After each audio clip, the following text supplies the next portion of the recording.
projection transforme le monde en une réplique méconnue de son propre visage. Carl Jung.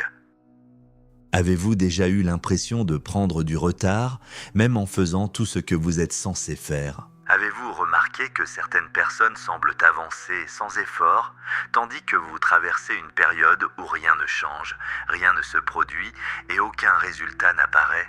Et si le moment le plus important de votre transformation n'était pas celui que tout le monde peut voir, mais précisément celui que personne ne parvient à percevoir ? Dans une lettre écrite durant l'une des périodes les plus difficiles de sa vie, Carl Jung a consigné une observation troublante. Il n'y a pas de prise de conscience sans souffrance. Les gens feront n'importe quoi, aussi absurde que cela puisse paraître, pour éviter de confronter leur propre âme. Ce n'est pas une phrase sur l'espoir. C'est la description d'un processus psychologique que la plupart des gens tentent d'éviter. Car il existe un moment dans la vie où le problème cesse d'être ce qui se passe autour de vous pour devenir ce qui s'effondre à l'intérieur de vous. Et c'est précisément là que la majorité se trompe. Nous vivons dans une culture qui valorise uniquement ce qui peut être exposé. Les résultats, les réussites, la reconnaissance, le statut, tout ce qui peut être photographié, publié ou transformé en preuve visible de progrès. Mais l'esprit humain possède une limitation dangereuse. Il est incapable de percevoir les transformations profondes tant qu'elles sont encore en cours. C'est pourquoi, lorsque la vie entre dans une phase silencieuse, votre cerveau produit automatiquement une interprétation. Rien ne change. Pourtant, Jung a observé quelque chose de différent au cours des décennies qu'il a consacrées à l'étude de personnes traversant des ruptures psychologiques. Très souvent, les périodes qui ressemblent à des échecs sont précisément celles durant lesquelles la structure la plus profonde de la personnalité est en train de se réorganiser. Les anciennes croyances perdent de leur force. Les masques commencent à se fissurer. Le besoin d'approbation cesse progressivement de soutenir l'identité. Et une version de vous-même, restée cachée pendant des années, commence lentement à exercer une pression contre les murs de ce que vous appeliez autrefois votre moi. Le problème, c'est que ce processus ne ressemble pas à une croissance. Il ressemble à la confusion, il ressemble au vide, il ressemble à une perte de direction. Mais il existe peut-être une possibilité que vous n'avez pas encore envisagée. Peut-être que ce que vous interprétez comme un retard n'est rien d'autre que le prix psychologique à payer pour abandonner une identité devenue trop étroite pour la personne que vous êtes sur le point de devenir.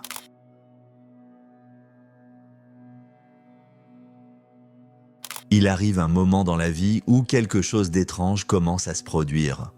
Vous continuez d'avancer, vous continuez à travailler, vous continuez à essayer. Vous continuez à faire ce que vous avez toujours fait, mais votre ressenti intérieur est complètement différent. Vous regardez autour de vous et vous voyez du mouvement. Les gens changent de ville, ils changent de carrière, ils construisent des relations, ils atteignent leurs objectifs. Pendant ce temps, vous avez l'impression d'être coincé dans un endroit invisible, observant votre propre vie ralentir. Le plus curieux, c'est que, bien souvent, aucune catastrophe n'est en train de se produire. Votre vie continue de fonctionner. Les factures continuent d'être payées. La routine continue d'exister. Les engagements sont toujours là. Mais une sensation persistante demeure, quelque chose d'important a cessé de répondre à l'intérieur de vous. Et c'est précisément ici que la plupart des gens interprètent les signes de la mauvaise manière. Car nous avons été conditionnés à croire que la croissance est un mouvement visible. Nous avons appris à mesurer l'évolution à travers les résultats, à travers les chiffres, à travers les réussites, à travers la reconnaissance. Mais Jung a compris que les processus les plus décisifs de la vie humaine se déroulent rarement sous les yeux de tous. Ils se produisent en silence, sous la surface, dans des régions de la psyché où la conscience ne peut pas immédiatement percevoir ce qui est en train d'être transformé. Le problème, c'est que le cerveau déteste ce qu'il ne peut pas mesurer. Il a besoin de preuves, il a besoin de confirmation, il a besoin de sentir que ses efforts produisent un résultat. Lorsque cela n'arrive pas, une conclusion automatique surgit: je suis en train d'échouer. Mais l'absence de résultats ne signifie pas toujours l'absence de croissance. En réalité, certaines des transformations les plus profondes commencent précisément lorsque les anciens indicateurs cessent de fonctionner. Pensez à quelqu'un qui a passé toute sa vie à rechercher l'approbation des autres. Pendant des années, ce besoin lui a servi de carburant. Cette personne travaillait davantage, faisait davantage d'efforts, cherchait davantage à plaire, tout cela dans l'espoir de ressentir cette sensation temporaire d'acceptation. Puis quelque chose change, la reconnaissance ne produit plus le même effet. Les compliments semblent vides, les réussites perdent une partie de leur éclat et la personne entre en crise, parce que ce qui l'avait toujours poussé à avancer a cessé de fonctionner. Vu de l'extérieur, cela ressemble à un manque de motivation, à une perte de direction, à une régression. Mais sur le plan psychologique, quelque chose de très différent peut être en train de se produire. L'ancienne structure est en train de perdre sa force. Et chaque fois qu'une structure intérieure commence à mourir, une période de confusion apparaît avant qu'une autre puisse prendre sa place. Voilà le signe que presque personne ne comprend. Le sentiment de vide n'indique pas toujours que vous avez perdu quelque chose. Parfois, il indique simplement que vous êtes devenu trop grand pour ce qui soutenait autrefois votre identité. Jung observait souvent que la psyché possède sa propre intelligence. Elle ne se développe pas en obéissant aux désirs de l'ego. Elle se développe à travers les crises, les ruptures et les périodes où ce qui semblait solide cesse d'offrir de la sécurité. C'est pourquoi tant de personnes interprètent leur phase la plus importante comme étant leur pire période. Elles croient qu'elles sont en train de perdre leur direction, alors qu'en réalité, elles sont seulement en train de perdre une version limitée d'elles-mêmes. Et il existe une différence immense entre ces deux choses, car perdre une direction peut détruire une vie. Mais perdre un masque peut être exactement le début d'une transformation. Peut-être que ce qui ressemble aujourd'hui à une stagnation n'est pas un blocage, peut-être est-ce simplement le moment où la vie a cessé de récompenser la personne que vous étiez afin de vous obliger à découvrir qui vous êtes réellement. Et cette découverte ne commence presque jamais par la clarté. Elle commence par l'inconfort, par le silence, par cette étrange sensation que quelque chose est en train de se terminer sans que vous sachiez exactement quoi. C'est à ce moment-là que la plupart des gens tentent de faire marche arrière. Mais c'est aussi à ce moment-là que la véritable transformation commence généralement.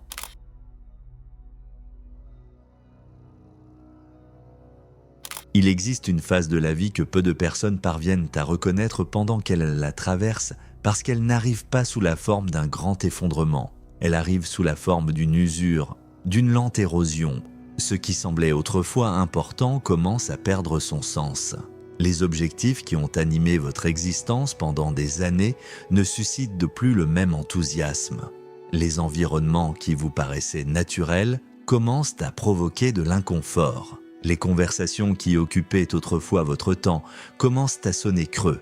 Et ce qu'il y a de plus troublant, c'est que vous ne parvenez pas à expliquer exactement pourquoi. À l'extérieur, tout semble identique, mais à l'intérieur, quelque chose a commencé à s'éloigner. C'est à ce moment-là que beaucoup de personnes croient perdre leur propre identité. En réalité, elles ne perdent que la version qu'elles ont construite pour survivre. Le philosophe allemand Friedrich Nietzsche a écrit une phrase qui décrit ce processus avec une remarquable précision. Le serpent qui ne peut pas changer de peau meurt. Il en va de même pour les esprits que l'on empêche de changer d'opinion. Ils cessent d'être des esprits. La plupart des gens interprètent le changement comme une acquisition, mais très souvent, la véritable transformation se produit à travers la perte des certitudes, la perte des repères, la perte des rôles qui, pendant des années, ont servi de définition à celui ou celle que vous croyiez être. Le problème, c'est que l'ego interprète toute perte comme une menace. Il préfère une identité limitée à un territoire inconnu. Il préfère une prison familière à une liberté incertaine. C'est pourquoi tant de personnes restent prisonnières d'anciennes versions d'elles-mêmes. Elles continuent à jouer des personnages qui n'ont plus de sens. Elles continuent à rechercher des validations qui ne les nourrissent plus. Elles continuent à répéter des schémas qui, secrètement, les épuisent. Tout cela parce qu'admettre la mort d'une identité exige de traverser un vide psychologique. Et ce vide fait peur, car pendant un certain temps, vous ne savez plus qui vous êtes en train de cesser d'être. Mais vous ne savez pas encore non plus qui vous êtes en train de devenir. Jung observait que cet état intermédiaire constitue l'une des expériences les plus inconfortables de l'existence humaine. C'est comme quitter une maison avant que la suivante ne soit prête. Vous n'appartenez plus à l'ancien lieu, mais vous n'avez pas encore trouvé le nouveau. C'est précisément là que surgissent l'anxiété, la confusion, le sentiment d'être sans direction. Mais peut-être que cette sensation n'est pas une erreur du processus. Peut-être qu'elle est le processus lui-même, car aucune transformation profonde ne se produit sans qu'une ancienne structure soit d'abord démantelée. Aucune nouvelle conscience n'émerge sans remettre en question les croyances qui soutenaient la précédente. Et aucune version plus authentique de vous-même ne peut naître tant que l'ancienne occupe encore tout l'espace.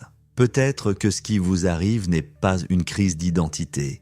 Peut-être est-ce quelque chose de plus radical. Peut-être que votre ancienne identité réalise enfin qu'elle ne pourra pas accompagner ce que vous êtes sur le point de devenir. Et c'est précisément pour cette raison qu'elle commence à disparaître.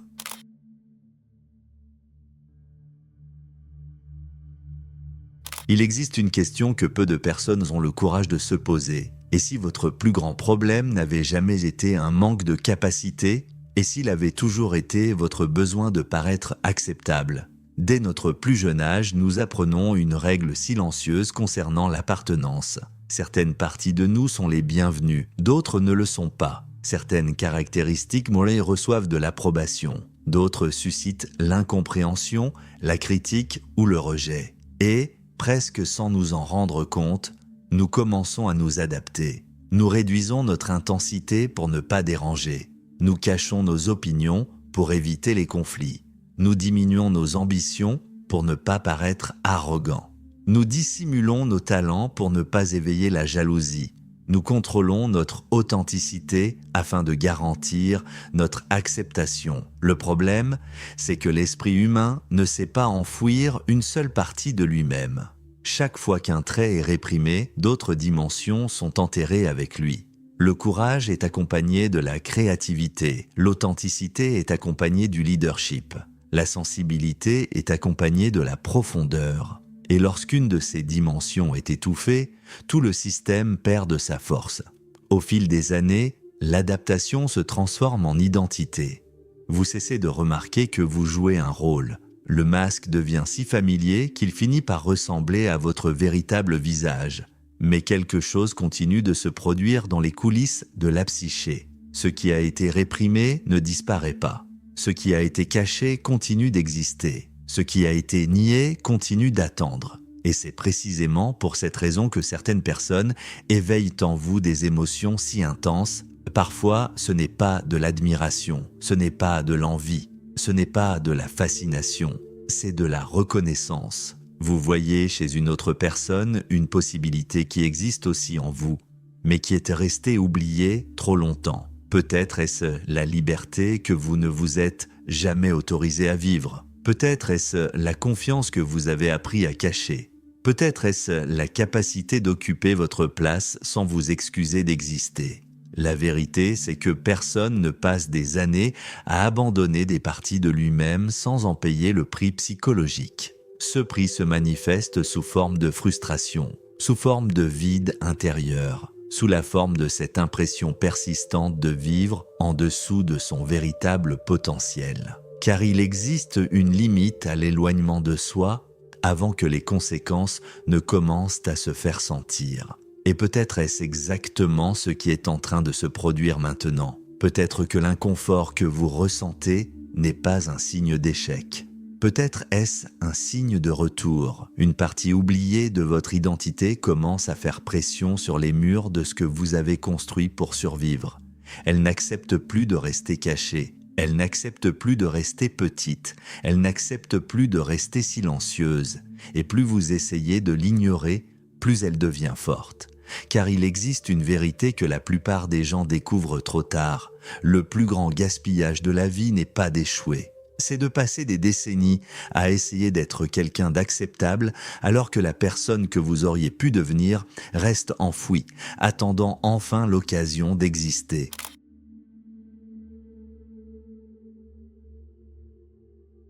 Il existe un instant qui arrive après des années de silence. Après des années passées à essayer de comprendre pourquoi rien ne semblait se produire. Après des années à vous remettre en question, à douter de vos propres choix et à croire que vous aviez peut-être perdu votre direction. Mais cet instant ne ressemble pas à ce que la plupart des gens imaginent. Il n'arrive pas comme une explosion émotionnelle. Il n'est pas accompagné de certitudes absolues, ni d'une sensation magique de clarté. En réalité, il commence de manière presque imperceptible. D'abord, vous réalisez que vous ne pouvez plus redevenir la personne que vous étiez. Ce qui semblait autrefois suffisant paraît désormais trop étroit. Les anciens masques commencent à peser. Les rôles d'autrefois deviennent difficiles à maintenir. Les conversations qui remplissaient de vos journées ne suscitent plus le moindre intérêt. Les environnements qui vous apportaient autrefois du réconfort commencent à générer de l'inquiétude. Et pour la première fois, vous comprenez que vous ne souffrez pas parce que vous avez changé. Vous souffrez parce que vous essayez de rester le même. C'est le point de rupture. Le moment où l'ancienne structure cesse d'avoir la force de contrôler ce qui est en train d'émerger. Pendant longtemps, vous avez réussi à négocier avec vous-même. Vous avez réussi à réduire votre voix pour vous adapter à certains espaces. Vous avez réussi à cacher certaines parties de vous afin d'éviter les jugements. Vous avez réussi à adapter vos rêves, vos désirs et vos visions pour les rendre plus acceptables. Mais cette négociation a ses limites. Il existe une limite à ce qu'une personne peut réduire sa propre nature avant d'en ressentir les conséquences. Et lorsque cette limite est atteinte, quelque chose change. L'énergie qui servait autrefois à maintenir l'ancienne identité commence à se retourner contre elle. La personne ressent un besoin croissant d'authenticité, un besoin croissant de vérité, un besoin croissant d'aligner sa vie extérieure avec ce qui se produit déjà à l'intérieur. C'est pourquoi tant de transformations importantes semblent soudaines pour ceux qui les observent de l'extérieur. Les gens ne voient que le résultat final, ils voient la décision, le changement, le courage, la nouvelle direction. Mais ils ne voient pas les années de conflits invisibles qui l'ont précédé. Ils ne voient pas les nuits de doute, les crises silencieuses, les batailles intérieures, les moments où tout semblait immobile. Ce qui paraît être un changement soudain est presque toujours l'accumulation de centaines de petites transformations invisibles. C'est comme un barrage qui a accumulé de la pression pendant des années. De l'extérieur, rien ne semble différent. La structure est toujours debout, tout paraît stable. Mais à l'intérieur, la force continue de croître, jusqu'au moment où la retenue n'est plus possible. Non pas parce que la structure est faible, mais parce que ce qui cherche à émerger est devenu trop puissant pour rester caché. Et peut-être est-ce précisément l'étape dans laquelle vous vous trouvez aujourd'hui. Peut-être que ces dernières années n'ont pas été une période de retard, peut-être qu'elles ont été une période de préparation, peut-être que chaque frustration a détruit une illusion, peut-être que chaque perte a supprimé une dépendance, peut-être que chaque moment de solitude a révélé quelque chose que le bruit empêchait de voir. Car la transformation profonde survient rarement lorsque tout fonctionne parfaitement. Elle se produit lorsque les anciennes structures cessent de soutenir la personne que vous êtes en train de devenir. Et c'est à ce moment-là qu'un choix doit être fait. Continuer à protéger l'ancienne version de vous-même, ou permettre à la nouvelle de prendre enfin sa place. La plupart des gens passent leur vie entière à essayer de préserver des identités qui ont déjà accompli leur fonction, à tenter de sauver des versions d'eux-mêmes qui appartiennent au passé, à vouloir conserver intact ce que la vie elle-même cherche à dépasser. Mais il existe un point où résister devient plus douloureux que changer. Un point où rester le même exige plus d'énergie que se transformer. Et lorsque ce moment arrive, quelque chose d'extraordinaire se produit. Vous cessez de demander la permission, vous cessez d'attendre la validation.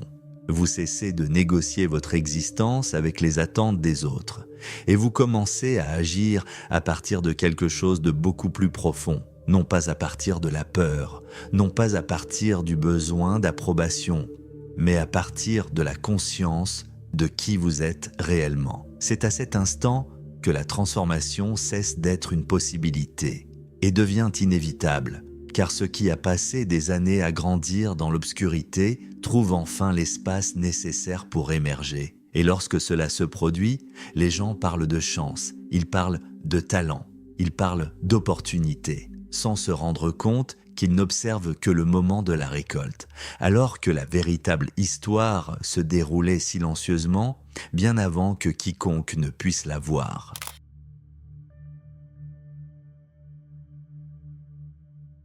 Peut-être que vous n'êtes pas en retard, peut-être traversez-vous exactement la phase que la plupart des gens ne supportent pas de vivre, celle où rien ne semble se produire à l'extérieur, tandis que tout est en train d'être reconstruit à l'intérieur. Les racines poussent toujours avant l'arbre. La transformation mûrit toujours avant d'apparaître, et ce qui ressemble aujourd'hui à de la confusion n'est peut-être que le signe que votre ancienne identité n'est plus capable de contenir la personne que vous êtes en train de devenir. Maintenant, la question est simple. Allez-vous continuer à juger votre vie en fonction de ce qui n'est pas encore apparu? Ou allez-vous commencer à respecter ce qui est en train de se construire dans le silence?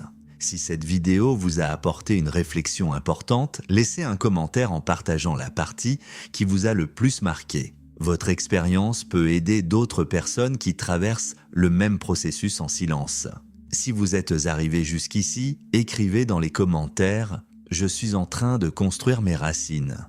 Ainsi, je saurai que vous avez compris le message le plus important de cette vidéo. N'oubliez pas de laisser un j'aime et de vous abonner à la chaîne pour découvrir les prochains contenus sur la psychologie des profondeurs, le comportement humain, Carl Jung, la connaissance de soi et les mécanismes invisibles qui façonnent nos vies. Merci d'avoir consacré votre temps et votre attention jusqu'à la fin. Nous nous retrouvons dans la prochaine vidéo